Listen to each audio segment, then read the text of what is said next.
ഒരുപാട് ആളുകളെ കണ്ടില്ലേ നല്ല അടിപൊളി ഫിസിക്കുള്ള എന്തെങ്കിലുമൊക്കെ നല്ല അധ്വാനം ചെയ്യുന്ന കായികാധ്വാനം ചെയ്യുന്ന കല്ല് കയറ്റുന്ന ആൾക്ക്, അതുപോലെ തന്നെ എന്തെങ്കിലും ലോഡിങ് കാര്യങ്ങളൊക്കെ ചെയ്യുന്ന ആളുകൾക്ക് നല്ല അടിപൊളി ഫിസിക് ഉണ്ടാകുന്നുണ്ട്.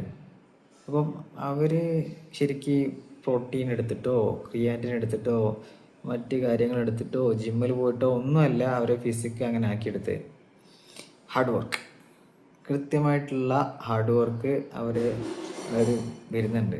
അതുപോലെ തന്നെ ഒരു ഒരു മാസം കൊണ്ടോ 2 മാസം കൊണ്ടോ ഉണ്ടായ ഒരു ഫിസിക് ആയിരിക്കില്ല അവർ വർഷങ്ങളോളം എടുത്തിരിക്കുന്ന ആ ഒരു കൺസിസ്റ്റൻ്റ് ആയിട്ടുള്ള കാര്യത്തിൻ്റെ ഫീഡ്ബാക്ക് മാത്രമാണ്, അല്ലെങ്കിൽ ആ ഒരു കാര്യം മാത്രമാണ് അവരെ ബോഡിയിൽ കാണാൻ പറ്റുന്നത്.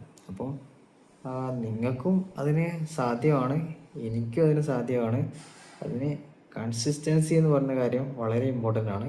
അതുപോലെ തന്നെ നമ്മൾ കഴിക്കുന്ന ഭക്ഷണവും അതിന് ഇമ്പോർട്ടൻ്റ് ആണ്, നമ്മൾ എടുക്കുന്ന റെസ്റ്റും അതിന് ഇമ്പോർട്ടൻ്റ് ആണ്.